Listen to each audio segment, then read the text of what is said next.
చిన్న చిన్న పిల్లల్ని లైంగిక వేధింపులకి గురి చేయడం, చిన్న పిల్లల్ని చైల్డ్ ట్రాఫికింగ్ చేయడం, ఉమెన్ ట్రాఫికింగ్ కూడా కాదు, చైల్డ్ ట్రాఫికింగ్ చేయడం, వాళ్ళని తీసుకువెళ్ళి అత్యంత ధనవంతులు పెద్దవాళ్ళు, ఇదే అమెరికాలో ఉన్న వాళ్ళ అందరికీ కూడా పచ్చిగా చెప్పాలి అంటే ఆడపిల్లల్ని తీసుకువెళ్ళి వ్యాపారం చేయడం పెద్ద పెద్ద వాళ్ళతో.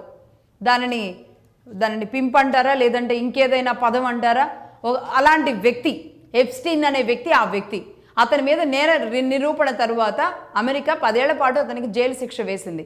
ఆ తర్వాత బయటకు వచ్చాడు. దాదాపుగా 6 లక్షల పేజీల ఫైల్స్ అంటూ చెప్పి ఇప్పటికి ఒక 3 లక్షల ఫైల్స్ పేపర్స్ అని చెప్పి కొన్ని వీడియోలు, ట్రంప్కు సంబంధించిన వీడియోలను కూడా బయటపెట్టి ట్రంప్ గర్ల్ ఫ్రెండ్లు వీళ్ళతో ఉన్నారు, వాళ్ళు వాళ్ళతో ఉన్నారు, ఇలాంటివే అతను చెప్పిన మొత్తం ఇదంతా కూడా దానిని వ్యభిచారం అంటారా, పర్సనల్ డేటా అంటారా. మనం కూడా ఆంధ్రప్రదేశ్లో రీసెంట్గా కొన్ని ఇష్యూస్ చూస్తున్నాము కదా. వీళ్ళందరికీ సంబంధించిన ఈ విషయాలు, పర్సనల్ విషయాల్ని బయట పెట్టడమే ఎప్స్టీన్ ఫైల్స్.